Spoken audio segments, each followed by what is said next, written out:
เนื่องจากในประเทศพม่ามีการสู้รบระหว่างทหารของรัฐบาลกับกองกำลังของชนกลุ่มน้อยเผ่าต่างๆเฮ็ดให้ชาวลาวที่บ่มีกองกำลังของตัวเองต้องถูกบังคับใส่เป็นแรงงานในการลำเลียงสิ่งของสัมภาระทางทหารให้กับทุกฝ่ายสร้างทางขุดคลองถือปล้นเอาทรัพย์สินเงินทองและถือทารุณนาประการถูกบังคับให้ย่างออกหน้าพาหากระสุนในยามมีการสู้รบกัน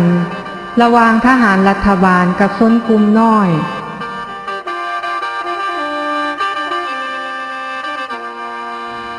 ยังได้ก็อยู่บ่ไหวก็ย้อนเขาบังคับนะก็อยู่บ่ไหวก็เลยหนีออกมาอยู่พี่เพื่อนซ่านเขาเป็นอะไรเงี้ยซ่านมันก็ถิ่มได้ให้พี่ให้น้องอยู่โดนนั่นก็ขายถิ่มไปแค่ไหนที่คนเดือดร้อนกันยังไงที่เขาเก็บเขาจิ้มอยู่ไว้ก็ใส่เขาอยู่ขนาดนั้นเขาตีเขาเดี๋ยวเงินปีละเทีย2 เทีย 3 เทียเดี๋ยวเงินเก็บกันพม่าก็เก็บมอนก็เจ็บก็เลี้ยงก็เจ็บนี่3 หัว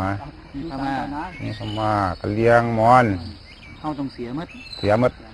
มอเตอร์ไฟเขาคือพอตั้งนั่นก็เก็บเขาคือไป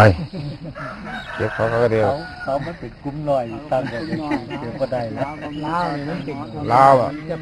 ลาวมีหยิบเดียวนึงเขามีนั่นนึงว่าดิเห็นยังก็ได้แล้ว